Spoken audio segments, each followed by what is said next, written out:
હા હા ચલો એક બે લાઈન કેમ કે ઘણા બધા આગેવાનો છે. હો એ જાગો જાગો ઠાકોર હો જાગો જમાનો બદલાયો હો તમે દારૂના વ્યસન છોડો જમાનો બદલાયો બાળ લગ્ન ના કુરિવાજ છોડો જમાનો બદલાયો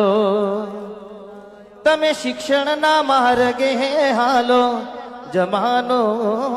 બદલાયો જાગો જાગો ઠાકોરો મારા જાગો ઓમ તો જાગેલું છો અડધી રાતે 3 વાગે જોવો તમે હા ઓમ જાગેલું છો પણ ઓમ સીધા અમુક ટાઈમે શું થઈ જાય ખબર નહીં પડતી એટલે આવા જાગૃત રહો.